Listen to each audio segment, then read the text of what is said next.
uma pessoa preta que quer chegar em algum lugar, ela não pode se distrair. Você não pode achar que você vai levar a mesma vida do seu amigo branco de classe média alta. Você não pode virar noite, ficar virando noite. Você não pode acabar com essa saúde. Você não pode acabar com seu dinheiro.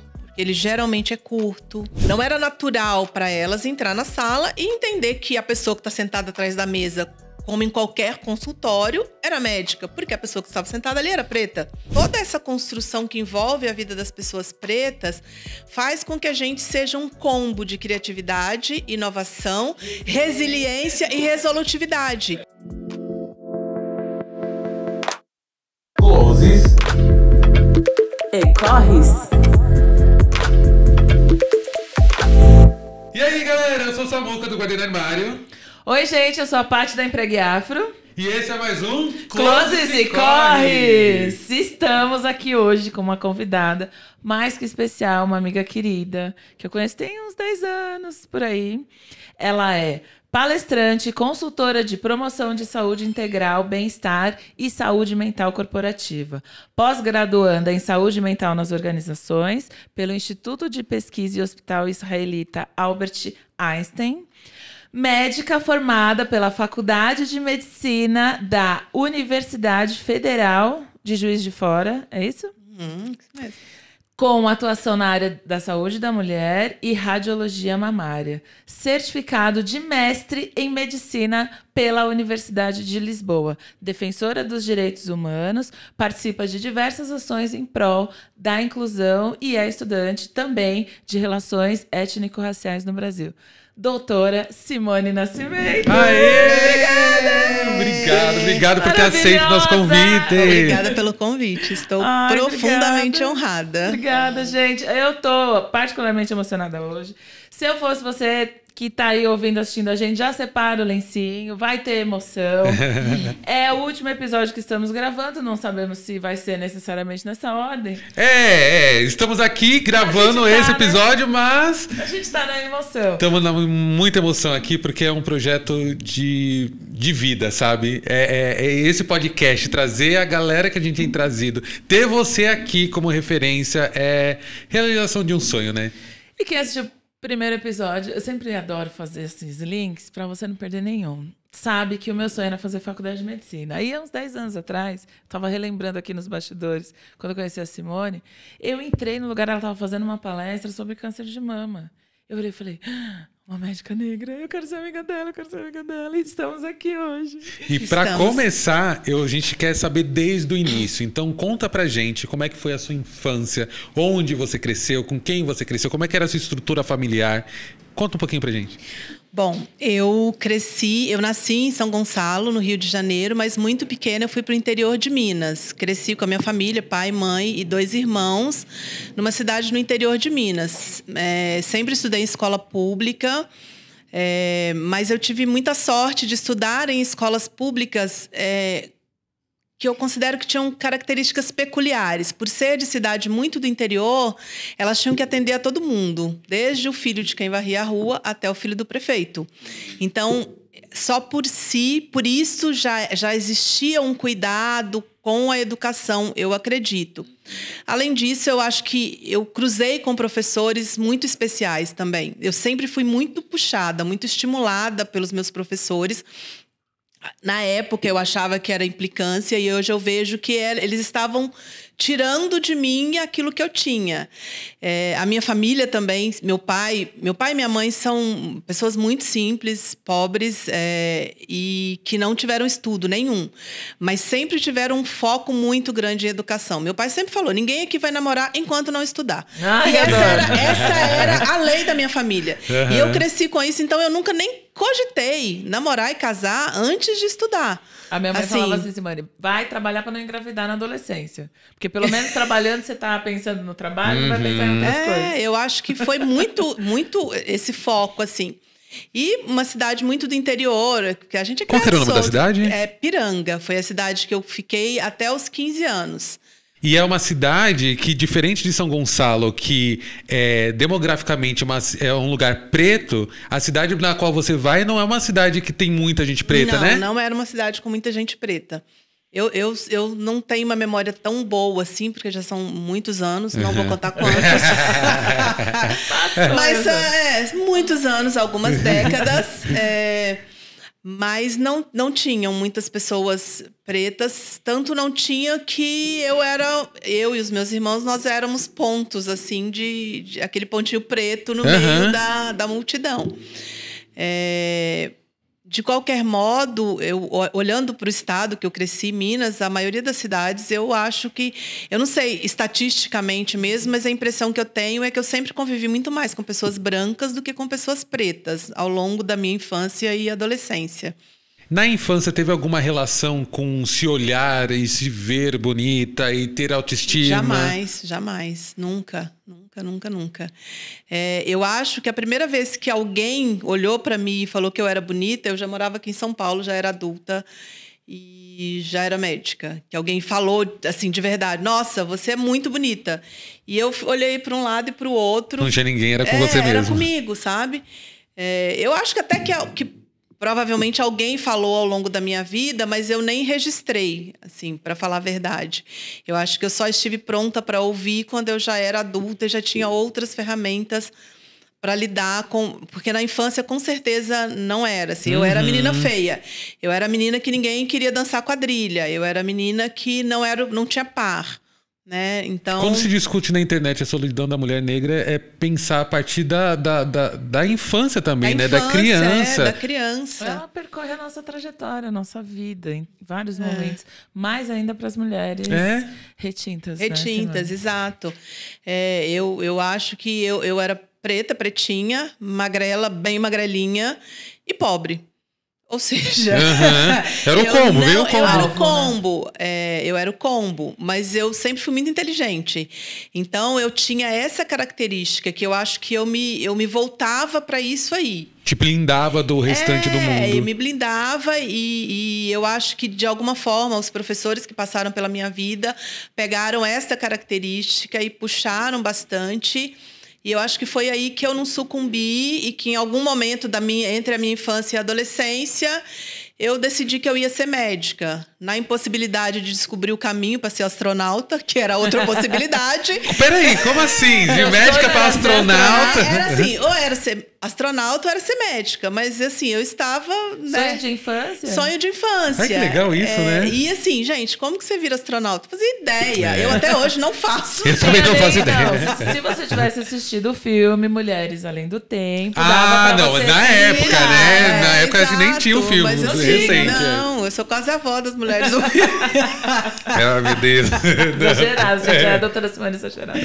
E aí, a medicina me parecia quase impossível quanto ser astronauta, mas pelo menos eu sabia como fazer. Sabia onde ir, né? Eu não sabia como, não sabia onde, mas eu tinha muito certo o que eu queria e por quê. E foi aí que eu construí esse caminho aí durante a infância, adolescência, muito firme, assim. Eu só no final que eu fraquejei um pouquinho, que eu falei, não, eu acho que não vai dar, não é para mim. Isso antes de prestar qualquer tipo de vestibular e tal. Qualquer tipo de vestibular. Mas isso veio por conta da não identificação, de ver outras mulheres pretas? Nunca tinha visto um médico preto na vida e nunca tinha visto uma pessoa pobre como eu fazer uma faculdade de qualquer coisa em outra cidade de medicina, então... Caríssimo, né? E aí eu resolvi que eu ia fazer a faculdade de enfermagem, que era uma coisa mais... plausível, digamos assim. Menos difícil, né? Menos difícil. E aí eu pensei, eu faço, são 4 anos. Depois que eu me formar, aí eu trabalho. Isso na adolescência, já no final do ensino médio, quando eu tinha que escolher. E assim, nem tinha na minha cidade, eu precisaria mudar de cidade. Então, tudo era uma questão. Seus pais sempre te apoiando? Ou eles também Sempre. O meu pai sempre... A minha mãe sempre foi a pessoa da parte prática, é a pessoa que... usou cada centavo que ela ganhou durante muitos anos para que eu estivesse lá. E o meu pai era a pessoa do sonho, sabe? Era a pessoa mais da cabeça nas nuvens, mas era a pessoa do sonho. E ele sempre acreditou. Eu acho que ele nunca duvidou que eu faria. Uhum. Assim, Como é que foi o processo? Conta pra gente. Você fez cursinho, durante o ensino médio? Não fiz. Eu sempre estudei em escola pública, exceto uns 6 meses do terceiro ano, que eu fui para uma outra cidade, estudei numa escola particular, mas acabei precisando voltar para minha cidade. E aí eu fiz vestibular para enfermagem e passei.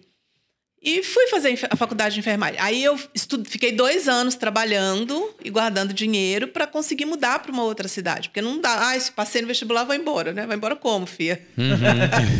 E E aí eu trabalhei, fui fazer o curso de auxiliar de enfermagem, eu sou auxiliar de enfermagem, e aí eu trabalhei 2 anos, guardei dinheiro no hospital da minha cidade. Paralelo à faculdade você estava fazendo, ou você fez primeiro? Não, primeiro. Ah, tá. Eu passei no vestibular, tranquei a matrícula e fui trabalhar para guardar dinheiro para ir estudar.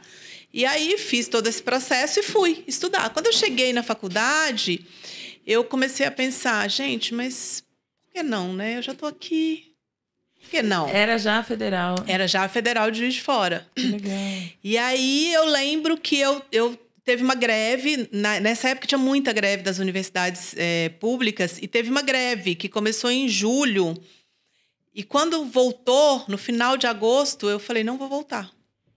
Não vou voltar, não vou trancar matrícula, não vou fazer nada. Eu não vou deixar uma porta aberta. Eu vou ter que passar no vestibular de medicina. Você teve que prestar vestibular mesmo estando dentro da faculdade? Mesmo estando dentro da faculdade. Não dava pra fazer só a transferência? Não, é um outro Pô, vestibular. Gente, ninguém facilita. Não, a faculdade de medicina é muito difícil você conseguir transferência porque a concorrência é muito grande, né? Então nunca sobra vaga para ninguém pedir transferência.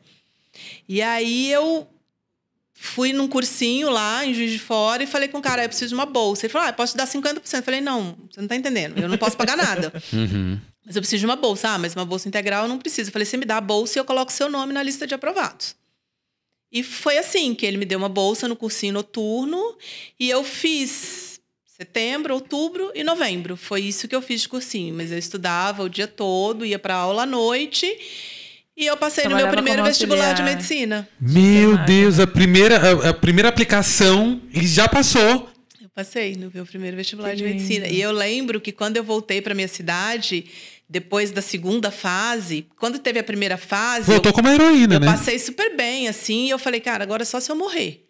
Agora eu tenho que passar. Fase é muito difícil, gente. Agora eu tenho que passar. E aí, quando passou, saiu o resultado, eu voltei para minha cidade, os meus amigos da igreja estavam na rodoviária com plaquinhas, com balões. Olha! E o meu pai me carregou no colo da rodoviária até em casa. Ai, que lindo. É uma coisa, para mim, muito ancestral. Ele não me levou de carro, porque a gente não tinha carro. Ele me levou no colo. Feliz. E você voltou como heroína, sabe? Era o colo, sabe? O colo de décadas, de séculos, sabe? O colo que, tipo, ele não pôde ter da mãe dele por muitos anos. É o colo que a gente não se dava, porque a gente não exercia afetos, né? Por séculos a gente não pôde exercer afeto. Então, isso é muito marcante. Eu não consigo lembrar disso sem me emocionar muito, assim. Porque ele já era um senhor, ele já tinha 65 anos, e ele me carregou no colo por alguns quarteirões, até chegar em casa. Mas, assim, na cara dele estava muito escrito, assim, que ele nunca tinha duvidado. Assim, ele sabia. Assim, ele sempre soube. Meu pai não é vivo mais, né? Ele me viu formar, me viu entrar na residência, mas ele faleceu alguns anos depois. Como a gente às vezes diz aqui, né? Nós somos os sonhos dos ancestrais. Os ancestrais, Tipo, eles não tiveram pesadelos. É por isso que qualquer dificuldade que a gente tenha, a gente precisa lembrar disso. A gente precisa dar valor e valorizar a todos os ganhos que a gente tem, que isso não é só pela gente, é por todos que vieram antes. Exatamente. Era por esse colo do seu pai. Exatamente, esse colo. E a gente não se construiu e não se constrói sozinho, né? A gente tem construções sociais, né, do nosso povo e construções de DNA ancestral mesmo, né, que levam a gente para os lugares que a gente está conseguindo começar a ocupar, né? Sim. E foi assim que eu cismei que eu ia ser e eu me tornei médica. Assim, às vezes eu olho... 5 anos de estudo na faculdade? 6 anos. Curso integral. Curso integral. Dia inteiro. Como que você sobreviveu durante? Dia inteiro. A minha mãe trabalhava, a gente passou uns 3, quase 4 anos vivendo a família inteira com 2 salários mínimos, sendo que eu estava fora. Recebia algum tipo de auxílio por ter conseguido entrar não tinha nada? Nessa época não também, tinha, não tinha cota, não tinha auxílio de permanência estudantil, não tinha nenhum não tinha nenhum programa para nenhum programa. Eu comecei a fazer monitoria, assim que eu pude, eu comecei a fazer monitoria, então ganhava um dinheirinho. Eu sempre trabalhava nas férias, eu voltava para minha cidade, trabalhava no hospital, cobrindo férias de funcionário e tudo. Na enfermagem. Na enfermagem. E aí, no 4º ano, eu já comecei a fazer um estágio lá em Juiz de Fora, na Santa Casa, e aí o cara que eu acompanhava dava tipo uma bolsa pra gente. E foi aí que eu comecei a respirar um pouco, e a minha família respirar um pouco. Mas ainda assim, a minha mãe me ajudou, me bancou até quase o final, assim. Isso tudo por acreditar no seu sonho, porque a gente sabe, né? Toda a dificuldade. Viveu durante muito tempo com 2 salários mínimos. E aí pensar em quanto que é caro, né? Estudar numa outra cidade, pagando aluguel, comida, transporte. Foi um corre, né? Muito corre. Às vezes eu olho para trás, assim, tem dia que eu olho para trás e falo... Como? Como? Como? Nem acredito que eu consegui. Eu não acredito. Às vezes eu olho, juro, eu olho e falo assim, como? Eu lembro de algumas passagens específicas, eu falo, como? Como eu passei aquele final de semana inteiro que eu não sabia o que eu ia comer? Sim, porque eu acho que... Porque era nesse nível, assim, de às vezes, tipo, falar, cara... O bandejão não vai abrir hoje. Uhum. E aí? As universidades públicas têm um restaurante coletivo, comumente chamado de bandejão. Bandejão, né? E nesse período que você estava na universidade, uma universidade federal, que as pessoas acreditam por ser um espaço público, teriam bastante presença de pessoas negras. Nessa ocasião, você tinha dentro da sua sala ou mesmo ali no convívio, você teve a oportunidade de ver ou transitar outras pessoas pretas ali também? Ou ainda assim era um ambiente embranquecido? Muito, muito. Eu tinha um cara preto na minha turma e uma outra menina preta nas outras turmas todas. Né? A faculdade de medicina... Te incomodava? São 6 períodos, são 12 períodos, né? São 6 anos, divididos em 12 períodos. E eram essas 2 pessoas pretas que eu lembro de cruzar com elas, de conviver com elas, de vê-las, né? Uhum. Olha, eu vou te falar que eu não tinha noção, assim, ou eu joguei para baixo do tapete. As pessoas me perguntam se eu sofri racismo na faculdade de medicina inúmeras vezes, mas assim, eu não parei para olhar para isso. Eu nunca parei, assim, eu nunca olhei nem para um lado, nem para o outro, nem para trás, nem para mim mesma. Só para frente. Eu só olhei para frente. Se eu tivesse por um segundo sequer olhado para mim, talvez você nem tivesse terminado a faculdade. Não, porque eu tenho certeza que eu não teria, assim. Não é uma luta individual. Se não for coletiva, se você tá ali em um número muito pequeno, você se machuca. É que faltava um repertório, uma bagagem. Eu não tinha nenhum letramento racial, eu não tinha...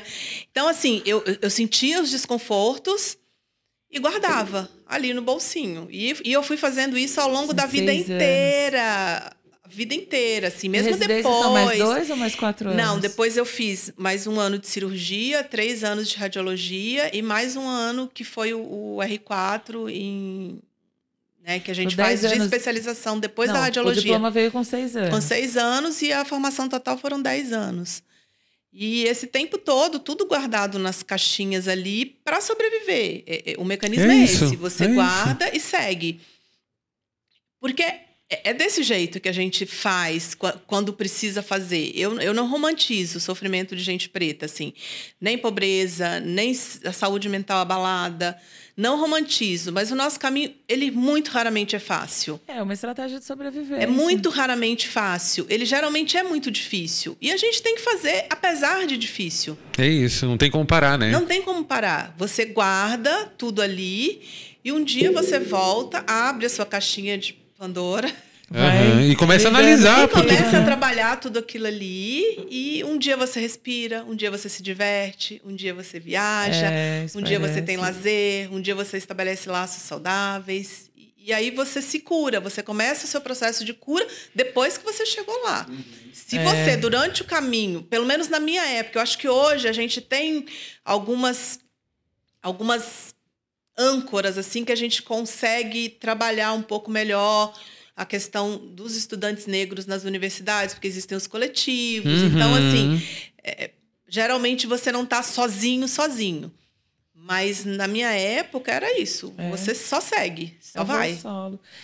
E aí, com 6 anos que você consegue o diploma, você começa a clinicar no paralelo à especialização? Isso, eu já comecei a fazer plantão. Aí eu vim para São Paulo, eu formei num dia e vim para São Paulo no outro. Eu nem quis fazer... surgiu uma oportunidade, você falou? Não, eu só queria São Paulo. Eu sempre soube que seria São Paulo. Assim, eu nunca... Quando a gente foi escolher aonde ia fazer as provas de residência, porque o ingresso é todo por provas, eu não fiz em nenhum outro lugar. Eu acho que eu até fiz uma prova no Rio, uma em Belo Horizonte, mais para testar. Mas, assim, prova mesmo, que eu me inscrevi em todas, só em São Paulo. Assim, se eu não tivesse passado aqui, eu teria esperado mais um ano. USP? Eu fui para o servidor municipal. Ai, que legal. Fazer cirurgia. E aí, nesse período, Cirurgia eu já fazia geral. Plantão, cirurgia geral. A ideia era fazer cirurgia plástica. Não, ela fica contando essas coisas. Fica imaginando o CSI, aquele... E eu adorava, assim, pronto-socorro, gente, era assim... Adrenalina, sim. Tem que amar. Tem que era amar, muita né? adrenalina, mas eu não...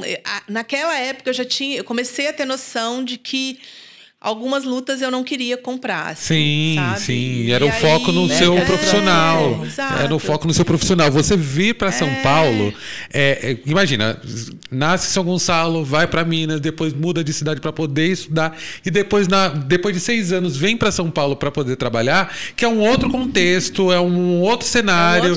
E o mercado para medicina aqui em São Paulo, então, qual que é a diferença? O que você notou? Por que te encantou ou te apaixonou em São Paulo que você não encontraria em outros lugares? Eu nem conhecia São Paulo. Eu nunca tinha vindo em São Paulo, mas eu via São Paulo. Eu sempre li muito. Então, assim, eu sempre li muita revista. Então, tipo, todas as revistas que eu lia, tudo que eu lia, todas as notícias, tudo que acontecia em São Paulo. Então, assim, pra mim, ou era São Paulo, ou era Nova York, ou era Tóquio. As melhores cidades pra se estar no mundo, né? Então, assim, o mais perto, assim, o caminho mais direto que eu podia fazer era São Paulo. Então, eu vim para São Paulo, mas existe uma grande diferença. Eu acho que no Brasil, assim, a gente até tem alguns polos de excelência em medicina, onde as coisas chegam primeiro, mas São Paulo é que congrega. Bate primeiro aqui para depois? Bate primeiro aqui, depois espalha. Essa é a minha visão. Vai ter gente que discorda, que acha que o Sul... Mas, assim, para mim é São Paulo. Chega aqui... Falando em grandes coisas, assim, né? Os grandes hospitais do Brasil. As novidades, as melhores universidades, as melhores faculdades de medicina. Centro econômico. O centro econômico do país, né? Tá tudo aqui, né? E eu sempre me vi muito como uma pessoa muito cosmopolita. Então, para onde eu iria, a não ser São Paulo? E para conseguir o primeiro emprego aqui, você já veio empregada, você teve que fazer algum processo de residência ou estágio para poder entrar? A prova de residência. Eu vim já para começar o processo de residência de cirurgia. Do servidor. De formação do servidor. Eu já vim aprovada. Ai, que ótimo. Para fazer. E aí depois, quando eu já estava aqui, aí você conhece as pessoas. Na medicina, o emprego funciona muito assim. Você vai por indicação. Eu nunca fiz uma entrevista de emprego na vida. Nunca.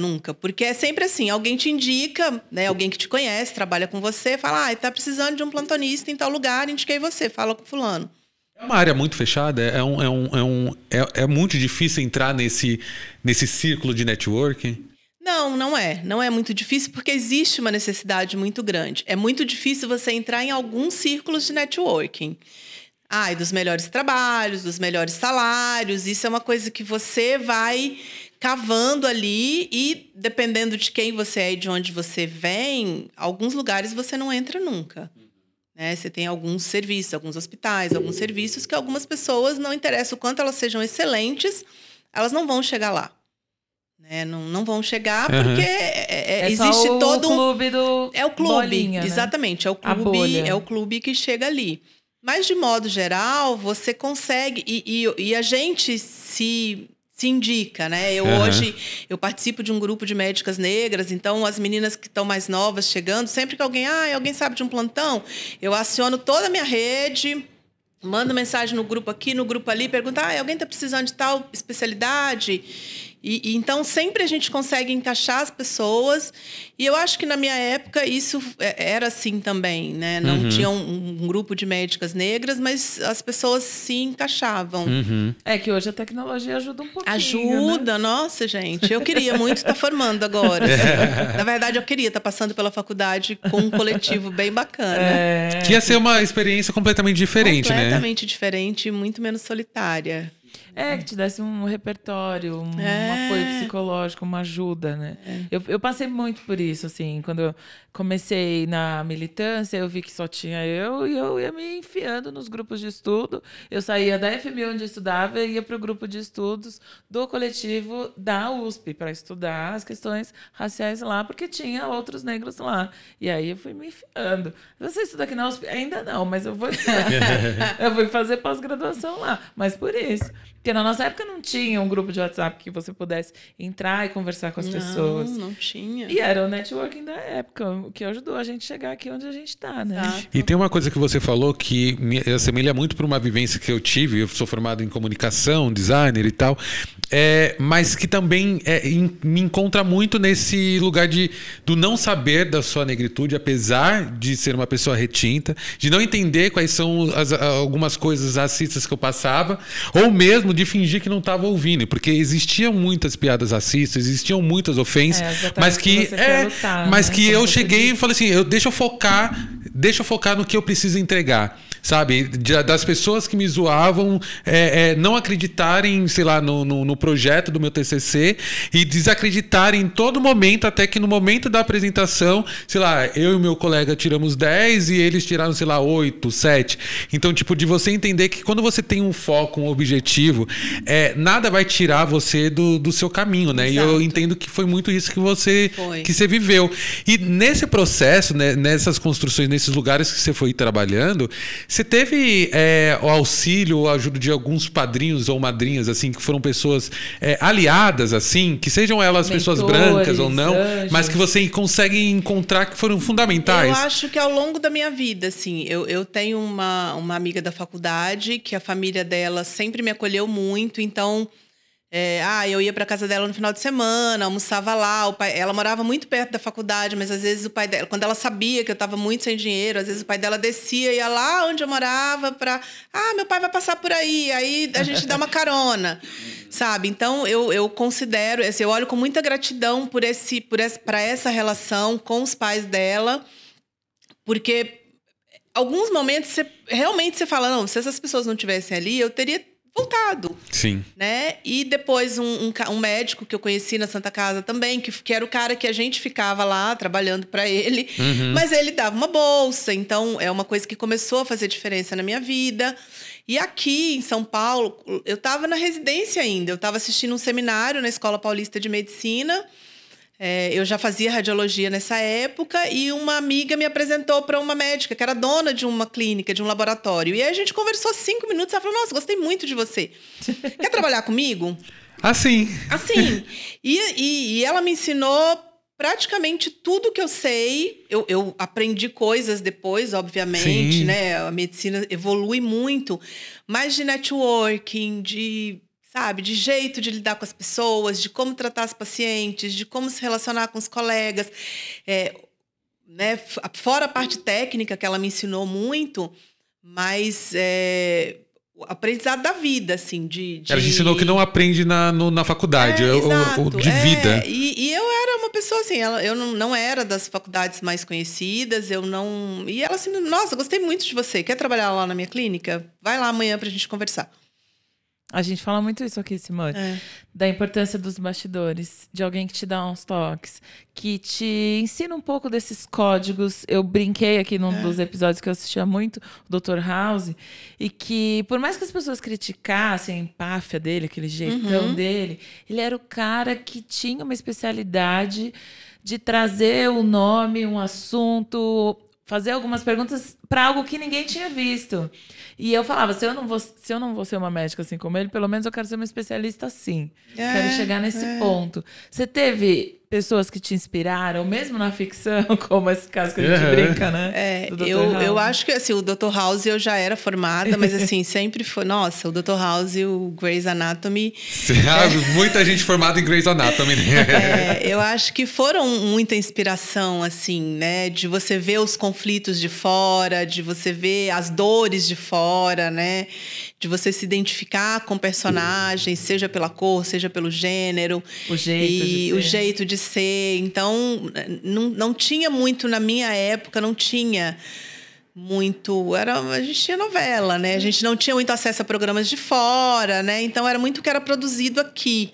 E não tinha nada, assim, tão inspirador, né? Eu acho que foram as pessoas da minha vida mesmo...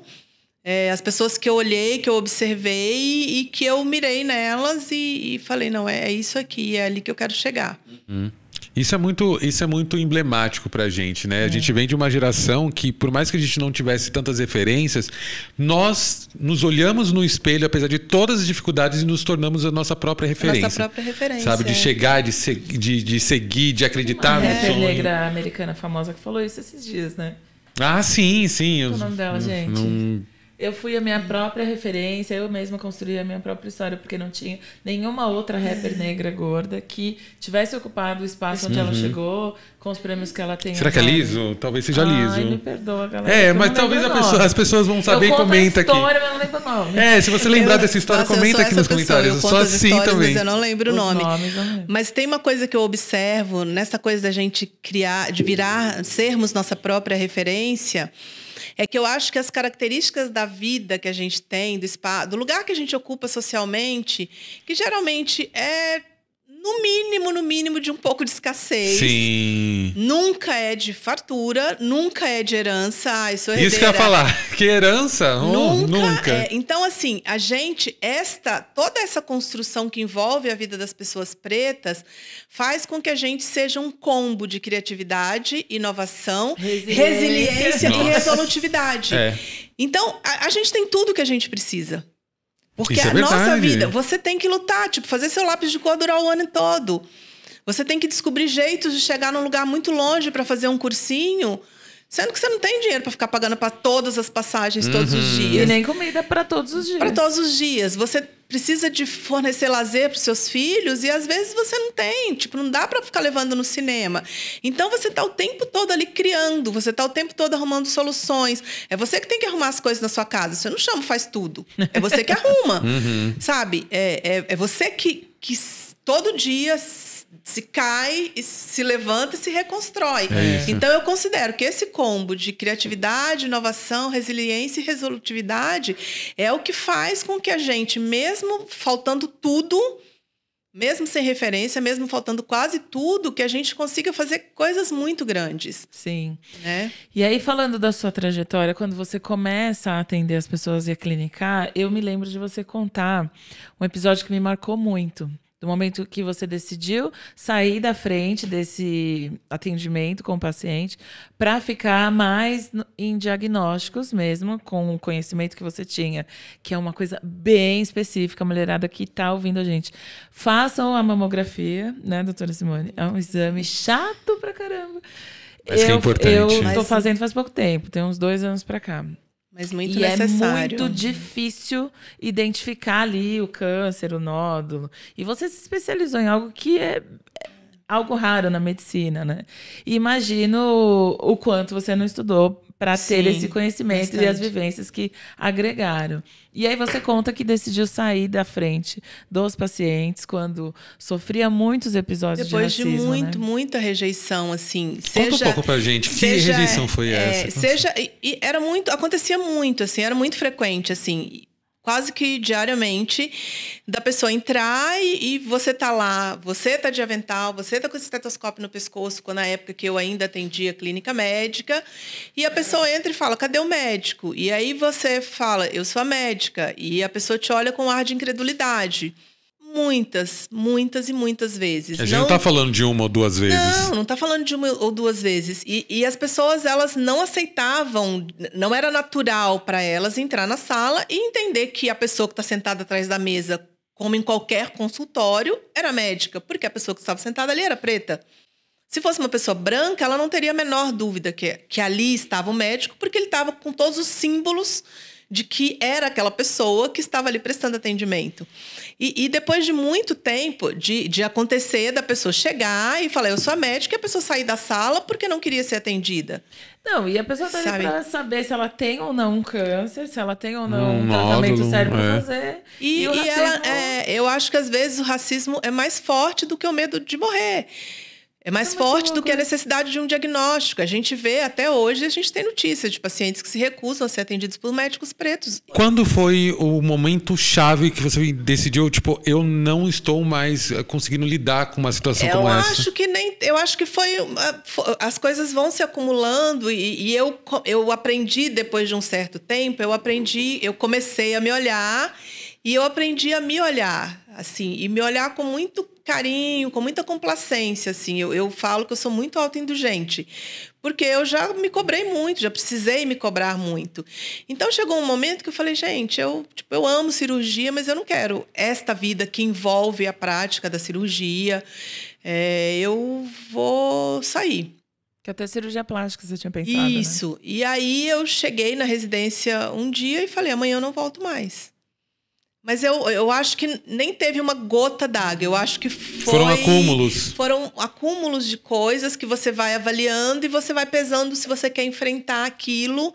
E na época, há 20 anos, eu não fazia ideia do rumo que a discussão ia tomar, do empoderamento que viria nas próximas 2 décadas, né? De outros médicos negros estarem nos lugares onde eu estivesse eventualmente, não fazia ideia. Eu continuava muito sozinha, né? E aí eu falei, eu vou deixar. E aí, faz dermato, nossa, faz... Falei, não, eu vou fazer patologia ou radiologia. Eu vou para uma especialidade de bastidores. Eu não quero enfrentar essa rejeição o tempo todo. Não, foi um pensamento muito... Assim, muito racional mesmo, assim. Eu não quero enfrentar isso o tempo todo. E aí eu pensei. Eu tinha uma radiologista lá no servidor estadual na época da cirurgia, que a gente ia lá pedir para encaixar exame. Eu achava muito maravilhoso o que ela fazia. Tipo, tecnologia de ponta, né? E é uma coisa que eu sou bem imediatista. E ela dava as respostas pra gente. Você chegava lá com o paciente, ela fazia ultrassom de abdômen e ela te falava, é a vesícula. Tipo, realmente é a vesícula. Você acha que é a vesícula, mas está aqui a imagem. É a vesícula. E aí eu falei, eu acho que eu vou gostar de ser radiologista. E eu gostei, assim. Eu gosto de tecnologia, eu gosto bastante de tecnologia. Tem um universo, né? Desde a tomografia. Todo o universo. Tomografia, ressonância, raio-x, mamografia, ultrassom. É todo um universo de métodos de imagem para você chegar num resultado. E eu fui muito feliz sendo radiologista, assim, sabe? Por quanto tempo? Eu sou radiologista ainda, eu trabalho com saúde da mulher e câncer de mama até este momento. E agora eu estou num momento de transição que eu acho que a sementinha foi plantada pela Patrícia até, né? Vocês estão sabendo isso em primeira mão. Em primeira mão, Eu acho que foi uma sementinha porque eu vinha já um tempo com um certo incômodo, porque eu não gosto de ficar parada, assim. Eu acho que quem fica parado é poste, né? E a gente adquire uma bagagem gigantesca ao longo da vida e você faz a mesma coisa a vida toda. Por quê? Porque você não pode fazer outra coisa. E aí começou aquela coisinha ali. Mas eu falei, deixa aí. Uma hora alguma coisa aparece e eu me encanto. E, de repente, eu acho alguma coisa que eu goste de fazer e queira fazer. E aí um dia a Patrícia falou, você não quer fazer uma palestra? Eu tenho um grupo de funcionários negros de uma empresa, eu nem lembro qual foi a primeira empresa. Também não vou lembrar. Ela falou, você não quer fazer uma palestra sobre saúde? A gente está no mês mundial da saúde, vai ter o Dia Mundial da Saúde, você não quer fazer uma palestra para eles? Aí, ok, eu não falo não, assim, eu não sou uma pessoa de falar não para os desafios. E você nunca tinha feito uma palestra assim? Assim não, eu já tinha feito palestras pequenas, assim, sobre câncer de mama, mas assim, era uma área que eu domino, né, assim. Sim. E falar sobre saúde integral era uma coisa que era bem nova, assim. Eu falei, não, vou me preparar, faço sim. E aí eu fiz, né, o Heitor, que estava, né, intermediando a palestra.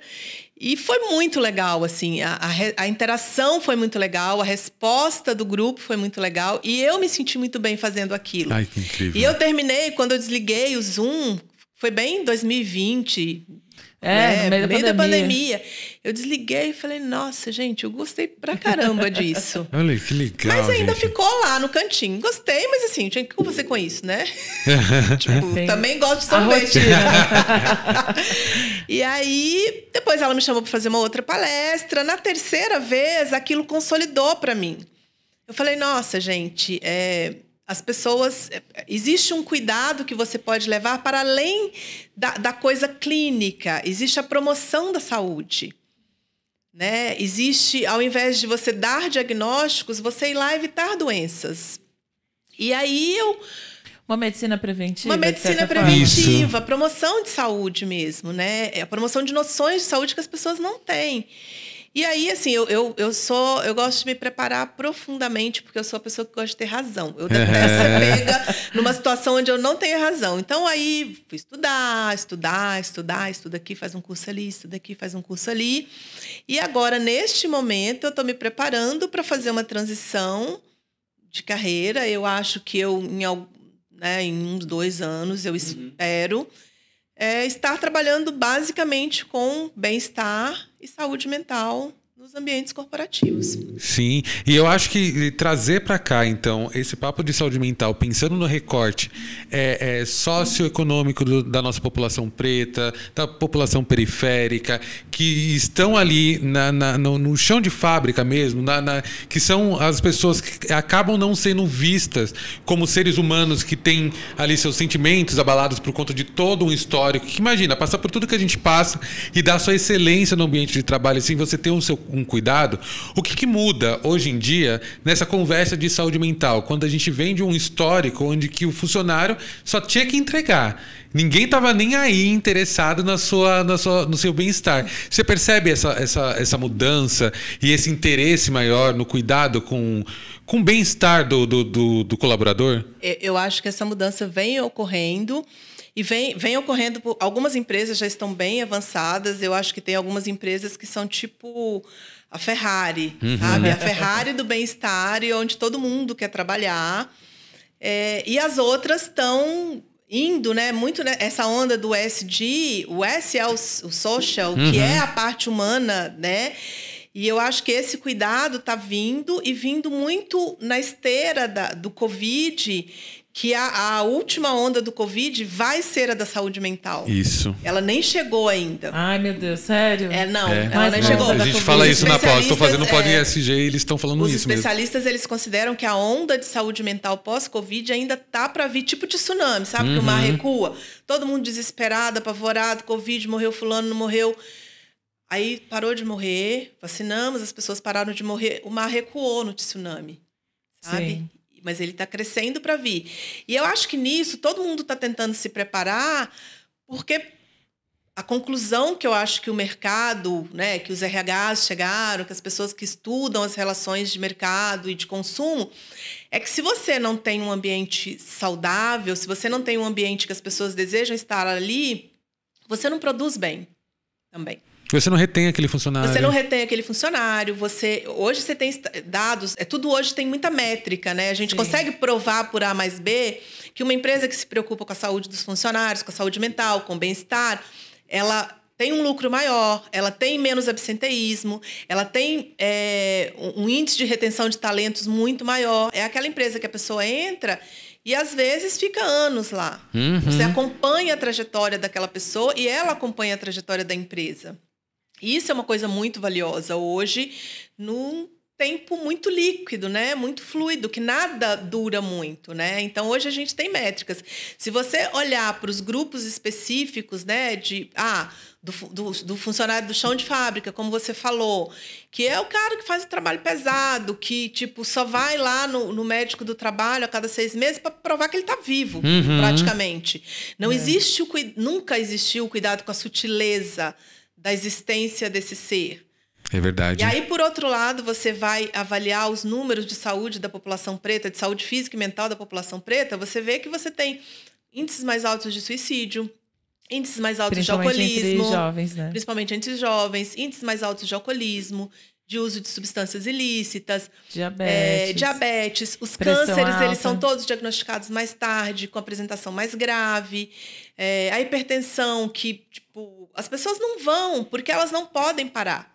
Elas só param quando elas estão muito doentes. Então, se você pensar por esse lado, se você levar a saúde para essas pessoas, de fato, né, não tratar a doença delas quando elas já estão te entregando um atestado, é você mexer com tudo daquela estrutura. É você capacitar aquela pessoa para trabalhar bem, para produzir melhor para você, e ela vai querer estar ali, porque ela está sendo cuidada. Que outro lugar ela vai querer ir? Se ela está sendo bem cuidada ali. Historicamente, a gente não parou para falar sobre isso. Eu contei aqui num dos episódios, nem sei se eu contei também. Se eu não contei, você vai ouvir a primeira vez. Se eu contei, você vai ouvir de novo. Que quando eu fui promovida a primeira vez, a supervisora de RH, tinha 6 pessoas no meu time e uma diretora que era extremamente exigente, super grosseira, ela tratava mal todo mundo. Todas as pessoas ao redor, ela sempre tratava mal. E aí eu lembro que ela pediu uma tarefa que era muito difícil, realmente, e eu não sabia o que fazer. Eu fui pro banheiro chorar, Simone. Me tranquei no banheiro e liguei pra minha mãe. Mãe, minha gestora pediu um negócio, não sei o que eu faço. Ela falou, o que você tá fazendo no banheiro? Por que você tá chorando? Sai daí, lava o rosto e volta para trabalhar. Mas não tem mais, patrão tem razão, você tem que trabalhar e acabou. E eu assim, por que eu liguei para minha mãe mesmo? Eu tava querendo um acolhimento, uma ajuda, alguma coisa, um direcionamento, nada. Lavei o rosto, voltei. Não conseguia nem olhar para a minha equipe, eu tinha 2 pessoas na época na equipe, para pensar numa estratégia de como resolver e fazer aquela atividade dela. O que aconteceu? Fiquei com dor de estômago, fiquei com diarreia, com dor de cabeça, não consegui trabalhar no outro dia, porque eu fiquei em casa só chorando. Gente, uma sequência de coisas que adoecem. Que adoecem. O mercado de trabalho, infelizmente, tem adoecido muito dos nossos. Com o racismo é pior, intensifica ainda mais. Eu, como RH, tenho visto realmente que nos últimos anos, os RHs das empresas que a gente trabalha, a gente aqui na Empreg, tem olhado muito para isso. E que bom que a nova onda da Covid seja essa mesmo, de autocuidado, porque a gente tem visto o nosso povo adoecer, né? E tem a outra vertente, que são as pessoas que estão sendo incluídas, porque assim, o chão de fábrica sempre foi nosso. Né? Com dor ou sem dor, sempre foi nosso. Agora, a diretoria nunca foi. E aí você pega a pessoa, tira ela lá de onde ela veio, o pai chão de fábrica, a mãe chão de fábrica, e você, né, nas iniciativas de diversidade e inclusão, você coloca ela dentro de um ambiente que não está preparado para recebê-la. Exatamente. Aquilo ali é o céu e o inferno, porque é o céu porque você chegou lá, e é o inferno porque não existe um preparo. Não existe um preparo e pode ser extremamente adoecedor. Então, a hora é de vamos incluir, mas vamos incluir como? A gente vai incluir, mas a gente precisa cuidar. E as empresas, eu acho que começaram a enxergar que fazer esse cuidado é cuidar da empresa também. Porque as pessoas que vêm de realidades diferentes, elas trazem esse combo de criatividade, inovação, resiliência e resolutividade. São pessoas muito preciosas quando elas estão bem inseridas no ambiente de trabalho delas. Elas são muito preciosas. Elas agregam muito. Sim. Só que elas precisam estar bem. E eu acho que são pouquíssimas empresas ainda que têm esse olhar. E por isso que é tão importante esse trabalho que a gente desenvolve nas empresas para trazer elas para essa realidade, que a gente não está falando sobre por mais que a gente saiba que tem um S do ESG, mas que não seja lido como uma generosidade em cima do funcionário. Exato, mas é um investimento. É um investimento. Não é caridade, é um investimento. É um investimento, na verdade. Porque no final das contas, quem ganha é a empresa. E eu costumo falar que toda empresa, tipo, deveria ser o objetivo de toda empresa ser um objeto de desejo. Nossa, verdade. Não só do consumidor. Não só da lista das melhores para se trabalhar. Né? Não só do consumidor, mas assim... Principalmente dos colaboradores. Dos colaboradores. Tipo, de você ter um amigo que trabalha lá e você fala, cara, meu sonho é trabalhar lá onde meu amigo trabalha. A empresa que ele trabalha é muito boa. Então, assim, a vocação de todas as empresas, a cultura de todas as empresas devia ser um objeto de desejo. Uma marca que é um objeto de desejo para o consumidor e para o colaborador. Sim. Não só fazer o washing que eles costumam fazer, né? Que a gente coloca 2 pessoas pretas lá, coloca uma plantinha na porta e pronto. É isso. Né? Faz a ata, os 3 pontos faz o post no Instagram ali, pronto, já sou diversa, inclusive. De você transformar mesmo o seu ambiente. E isso retorna em lucro, credibilidade no mercado. Hoje, os players de mercado, eles estão muito exigentes. Os investidores estão olhando eles com outra forma. Muito para isso. Eles não, assim, muita gente hoje estuda muito bem aonde colocar o dinheiro. Sim. Com certeza. Né? Então, assim, eu tô muito... conectada com tudo isso. Tô muito conectada e, assim, eu tô muito feliz de ter me aberto para esta possibilidade. Porque eu acho... Não, com a bagagem que você tem, pelo amor de Deus. Sem querer parecer pedante, né? Mas, assim, eu acho que eu sou muito boa nas coisas que eu faço, Sim. porque eu me dedico. Eu sou muito exigente, eu me dedico. Eu tenho muitas conexões, assim, emocionais, afetivas, sociais.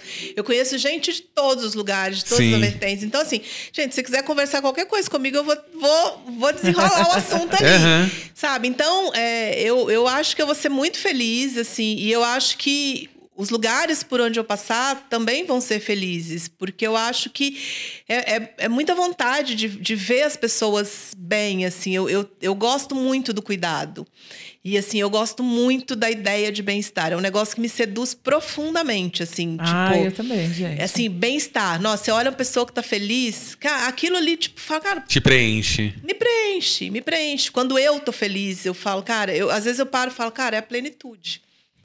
Ela tá dando um gancho para aquela pergunta que a gente faz aí, essa plenitude. Tem 2 perguntas que a gente faz. Eu vou fazer a que o Samuel fez no outro episódio, para ele poder fazer a que eu fiz no outro episódio.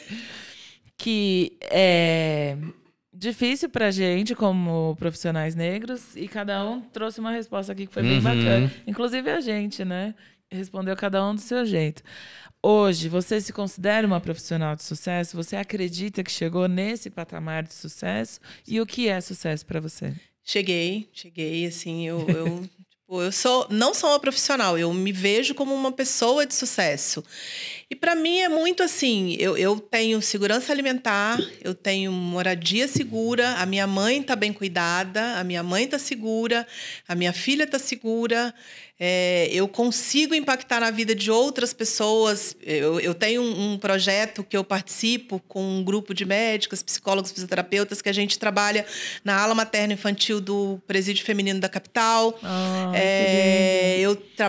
gente desenvolve um trabalho com várias comunidades carentes que a gente alimentou, chegou a alimentar 500 famílias durante a pandemia. Isso é sucesso para mim. Nossa, eu posso. Incrível. Tipo, vamos alimentar, vamos pegar a favela da linha e vamos bancar a cesta básica lá para todo mundo que não puder comer? Vamos. Vamos fazer acontecer. E a gente não tinha patrocínio, a gente não tinha nenhuma marca. Assim, a gente pedia dinheiro no Instagram, pedia dinheiro para os amigos e a gente bancava do nosso bolso. A gente doava roupa, fazia bazar, não sei o quê. Isso é sucesso. Nossa. Eu cheguei e eu não esqueci quem eu sou. Isso, para mim, é muito sucesso. E assim, nem de puxar sabe? outros, E né? nem de puxar, assim, sabe?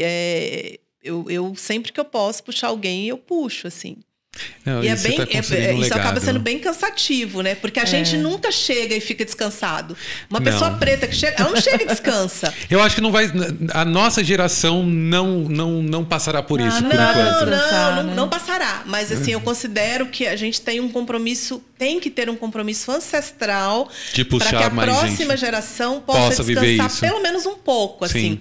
Eu costumo falar isso, que os nossos filhos, eles vão batalhar outras batalhas, porque a gente abriu caminhos em partes para algumas coisas, lutando, enfrentando. Porque, por exemplo, os meus filhos já têm repertório. O meu filho, o Matheus, que vai fazer 12 agora, que é a mesma idade da sua filha, quando ele tinha 8 anos, ele levantou a mão na aula de história, no dia 13 de maio. A professora falou, hoje é o dia em que os escravos são reverenciados, porque os próprios negros escravizaram os próprios negros. O meu filho levantou a mão e falou, professora, peraí, a minha mãe falou que a história não é bem assim, não. Falei, criança, você falou isso. Eu não tinha coragem de levantar a mão na sala de aula, falar qualquer coisa, questionar os professores. Imagina daqui a poucos anos, quando eles... no off, você estava falando com sua filha, né? As nossas crianças são muito instrumentalizadas já para enfrentar muita coisa. E eu acho que a gente não pode descansar, não pode pregar o olho. Sim. A gente tem que lutar muito e o direcionamento tem que ser diariamente, assim, para a gente plantar os nossos filhos em áreas muito estratégicas da nossa sociedade. Tem que ir para o judiciário, tem que ir para a medicina, tem que ir para a história. A gente precisa ter alguém com a caneta na mão lá no lugar onde eles mais nos matam, lá no lugar onde eles nos prendem, nos encarceram, onde as nossas histórias são contadas de um jeito que não é o jeito certo. Então, assim, a gente tem que direcionar. Né? Você pode se não é só no entretenimento, né? Respeitando as habilidades de cada um, mas assim, a gente precisa direcionar. É isso. São os lugares sabe? Estruturais. Eu escutei uma vez o professor Hélio Santos, que é meu mentor. Gente, rolou um Roda Viva com ele. Ah, sim, tá rolando agora à noite. Maravilhoso. E ele me falou uma coisa, né? Que ele gosta muito de ver a população negra recebendo todas as premiações que recebem ligação à cultura, à arte, à música, mas ele quer um Nobel de financeira, de medicina, de advocacia, de química, de várias outras áreas que nós temos excelência, mas que ainda assim não somos vistos, né?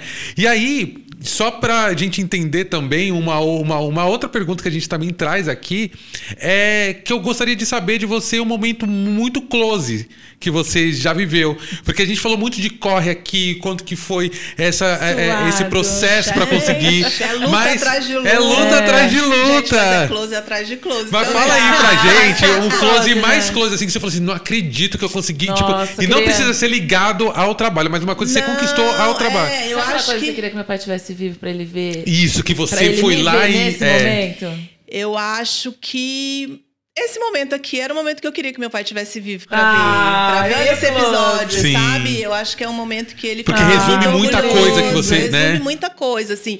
E eu sempre trago meu pai, minha mãe, meus irmãos, sabe? Eu sempre tento trazer minha família toda, porque eu só estou sentada aqui porque eles abriram mão de muita coisa por mim, pelos meus irmãos, para que a gente conseguisse dar passos a mais. Eu não faço ideia do que eles passaram. Sim. Assim, muita coisa eu não faço ideia.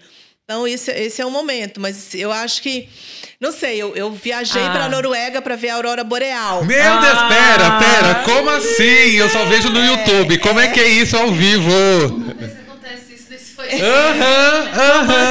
E foi uma viagem incrível. Eu programei com uma amiga a viagem e a gente na preparação a gente tinha vários telefones, vários de Aurora Hunter, né? Que tem que ir para o meio do nada para...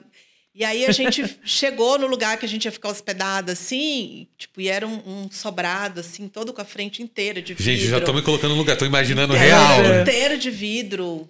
30 centímetros de neve na rua, assim. E aí a gente colocou a mala no chão. Assim, quando eu olhei para fora, a aurora boreal estava ali, na frente da janela.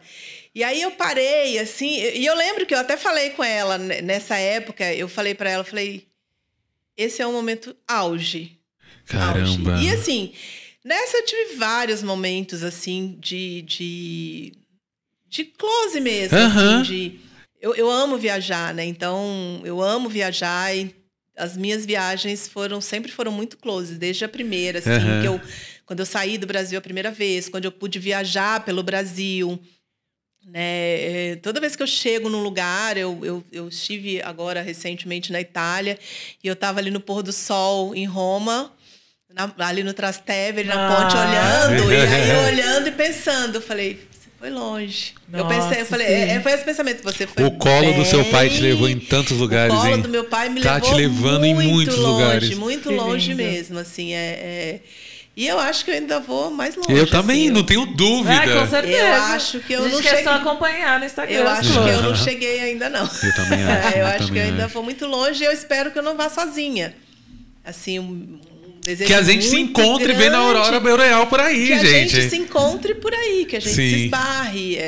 Existe Tenha um mais olhar dos nossos nesses existe lugares, né? uma coisa muito curiosa que acontece, e nessa última viagem eu já tinha me apropriado mais dessa coisa de ser uma mulher preta andando por aí, que é de você cruzar com pessoas pretas na rua, pelo mundo, e um olhar que você troca, um meio sorriso. Com a cabeça. É uma coisa muito curiosa, assim. É uma única família, né? A gente se encontra pelo mundo. E aquele olhar, você sabe tudo. Pode ser a pessoa, ela pode ter vindo de onde ela veio, Ela sabe o quanto que isso se representa, esse encontro, com né? raríssimas exceções, sabe? De um filho de algum sheik, alguma coisa assim.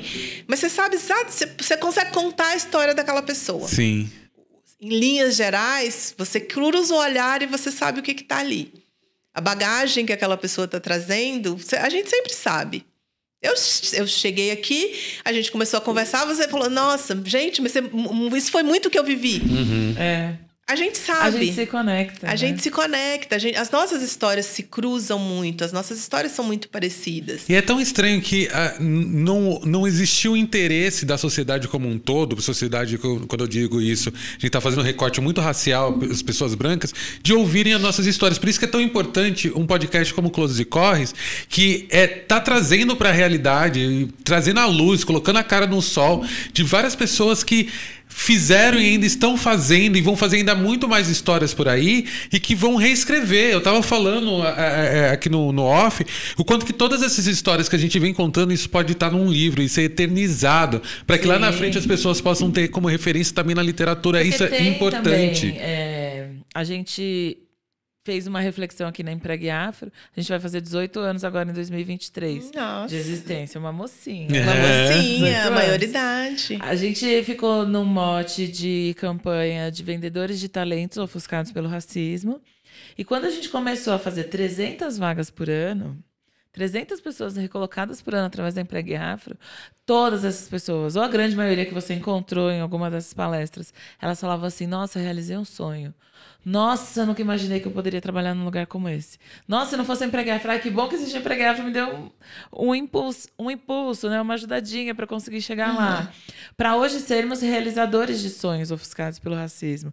Porque isso é ofuscado a gente, Simone. Uma carreira na medicina, viagens internacionais, ocupar um cargo numa grande multinacional, estar num lugar de estar poder à de frente para destaque. poder falar sobre saúde, cuidado. Exato. Isso né? é invisibilizado e a gente está aqui para trazer essas histórias, para trazer emoção, para trazer inspiração e dizer que é possível. E aí a gente queria que você compartilhasse com quem está ouvindo, assistindo a gente, algumas lições da vida, dessa sua vida profissional, da vida, aprendizados, Conselhos. dicas, conselhos que você falaria, olha, 3 coisas que você tem que fazer. A minha avó falava, por exemplo, na vida você precisa ter um amigo médico, um amigo dentista e um amigo advogado. Sim. Se você tiver dor de barriga, dor de dente, ficar preso, você sabe pra quem você vai Quem ligar. você vai ligar? Descontador. E O o contador contador também, ainda. né? O contador é mega importante. Eu já tenho alguns amigos pretos, médico, advogado, engenheiro, contador, que na dúvida, qualquer coisa, já sei pra quem que eu ligo, já sei pra quem que eu posso tirar quem uma eu chamo, dúvida, né? Mas dá um conselho, imagina que a gente vai estar falando com uma versão sua que tá no passado, mas nesse presente, que tá tendo a oportunidade de ouvir esse podcast, de assisti-lo. Eu acho que a maior lição, principalmente atualmente, é não se desvie. A gente tem muitas distrações hoje, muitas, assim. Às vezes eu coloco... Foco na missão. Eu coloco timer aqui no meu telefone para me Foco avisar the mission. do tempo que eu tô no Instagram, ou que eu tô no WhatsApp. e você recebe a média mensal que você gastou, a média semanal, você fala, gente, minha vida tá passando. E eu tô aqui arrastando para cima, né? Então, assim, o primeiro conselho, que pode chamar de conselho, é foco. Muito foco. Uma pessoa preta que quer chegar em algum lugar, ela não pode se distrair. Você não pode se distrair, você não pode achar que você vai levar a mesma vida do seu amigo branco de classe média alta. Você não pode se distrair, você não pode ficar virando noite, você não pode acabar com essa saúde. Você não pode acabar com o seu dinheiro, porque ele geralmente é curto. Então, você precisa ter foco. E você tenha esse foco tendo em mente que já você vai respirar, você vai poder relaxar, você vai viver, você vai viajar, você vai sair, você vai tomar seus porres, você vai ter tempo para o seu ócio. Mas enquanto você estiver nessa jornada, você precisa ficar muito focado. Porque é uma missão. Não é, tipo, qualquer coisa. Você ser o primeiro universitário da sua família não é qualquer coisa. É uma missão. E missão a gente leva desse jeito. Ninguém sai para uma missão. Com responsabilidade, né? É um compromisso coletivo. É um compromisso coletivo. Quem sai para uma missão e fica aí se distraindo na beira da estrada? Não. Você vai para a missão focado em chegar lá e fazer o que você tem que fazer. Pensa no Rambo, pensa, sei lá. É missão. Você tem que ir, tem que chegar. A segunda lição que eu queria que alguém tivesse me ensinado lá atrás é: a gente precisa aprender sobre educação financeira. Nossa, verdade. Muito. Porque a gente não lida com dinheiro. Porque a gente lidou com a escassez. Exato, a gente lida com a escassez. A gente não aprende a poupar, a gente não aprende a investir. E aí existe uma coisa que acontece com as pessoas quando elas chegam lá, quando elas se formam, que elas vão para aquele mundo deslumbrado, de gastar, de querer ter aquele carro, de querer ter aquele apartamento. Só que não cabe na sua vida. Você precisa construir segurança financeira, porque você não é herdeiro. Não é que você pode ficar aí sendo perdulário, que aí quando sua mãe morrer, seu pai morrer, você vai ter a fazenda para herdar, você vai ter 3 apartamentos para herdar. Você não vai ter. O seu patrimônio financeiro dos seus descendentes é você que vai construir a partir daquele zero de onde você está saindo. Então, assim, eu falo... Gente, entrou... Tipo, os 2 neurônios começaram a funcionar, já começa a ensinar a educação financeira. Ensina para o filho. Se você já está grande, dinheiro, né? É isso. Você vai atrás de um curso, vai atrás do coletivo. Os coletivos negros hoje, eles começaram a fazer esse trabalho com as pessoas, com os estudantes, porque existe... é uma história real. Tem muitas iniciativas das bacanas, pessoas, né? que elas se formam e elas se perdem financeiramente. Porque a gente nunca foi treinado para lidar com dinheiro. A gente não ouviu o tio falando no churrasco da família: porque a bolsa subiu, porque a bolsa caiu, porque agora vamos comprar dólar, porque, tipo, a commodity. Não é uma linguagem familiar pra gente. Se não é familiar, a gente tem que se apossar. Então, assim, educação financeira. Se cerque de pessoas pretas.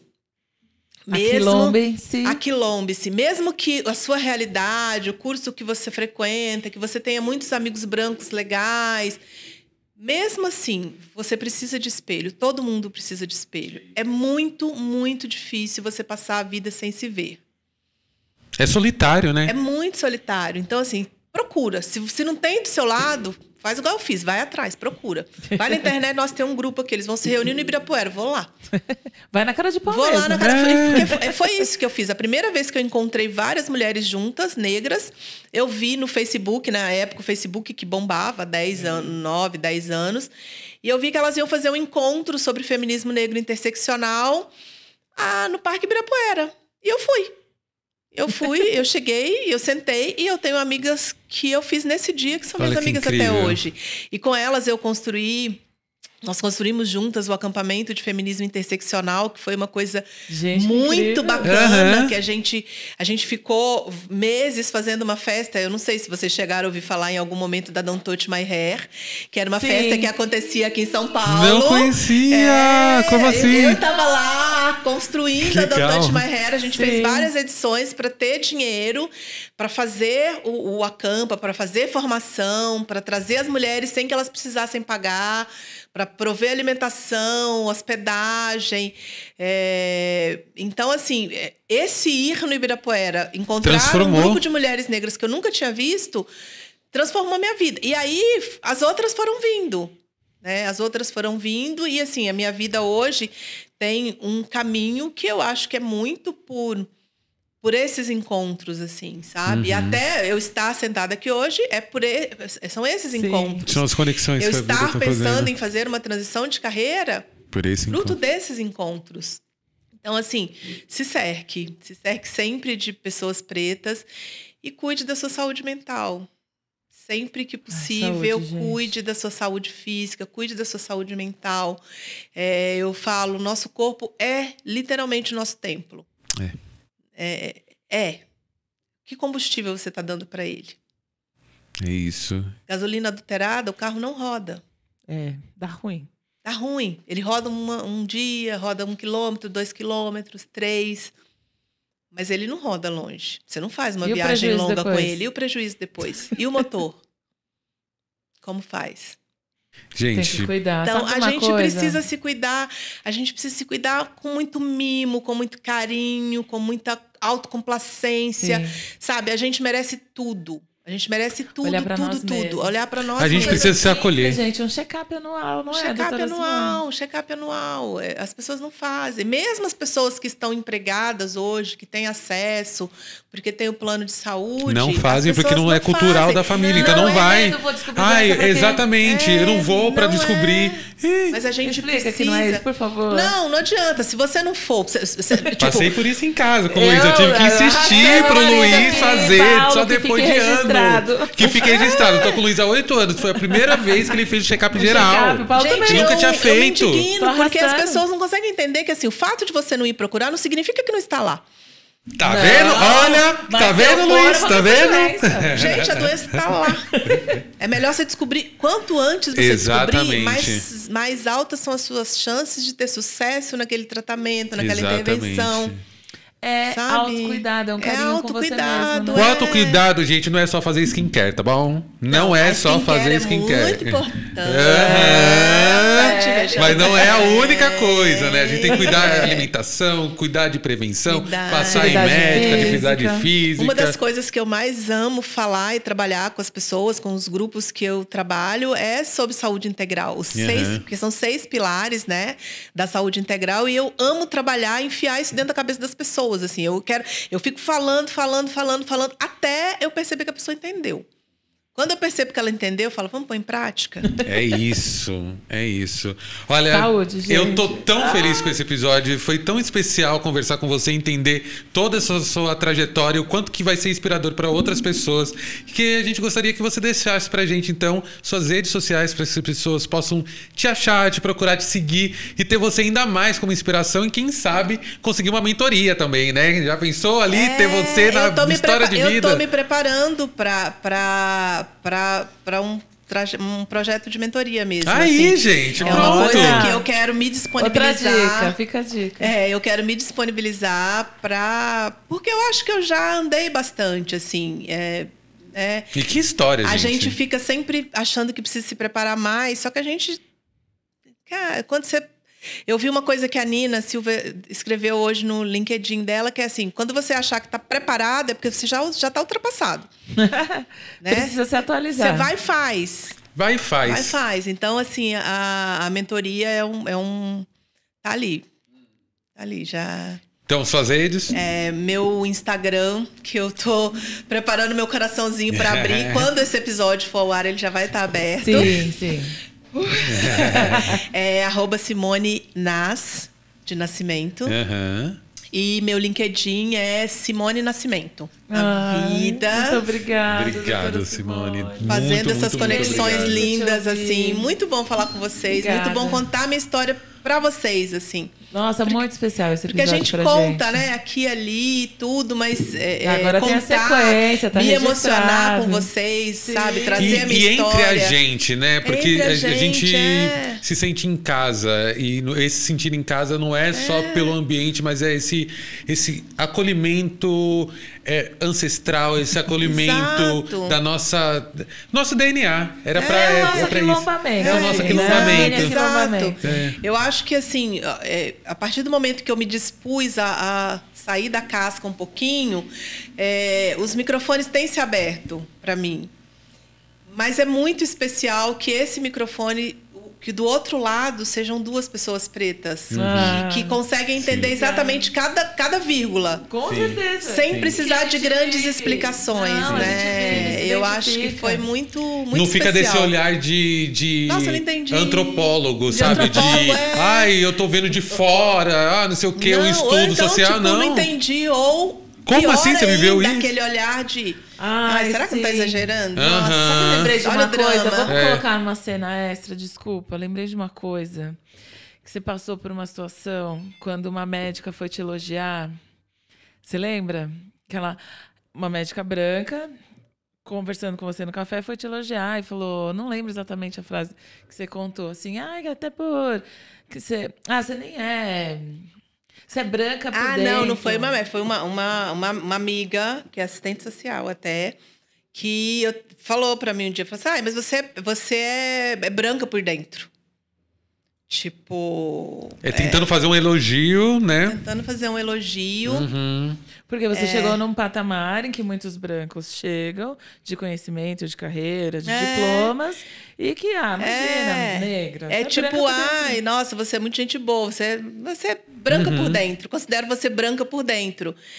E na época eu só me afastei, assim, sabe? Hoje É uma outra que relação. eu teria ido na jugular. Teria outras respostas, meus É amigas isso. Teria advogadas. outras respostas, eu teria... eu seria muito mais radical.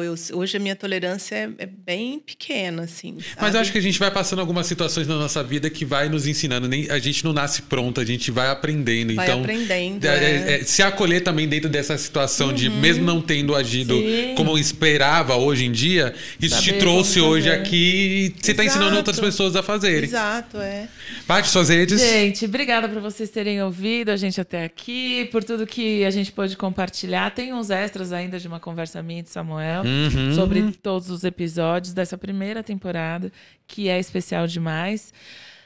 Comigo, vocês já sabem, @empregueafro em todas as redes sociais, o meu Instagram, @eupatricia.santos.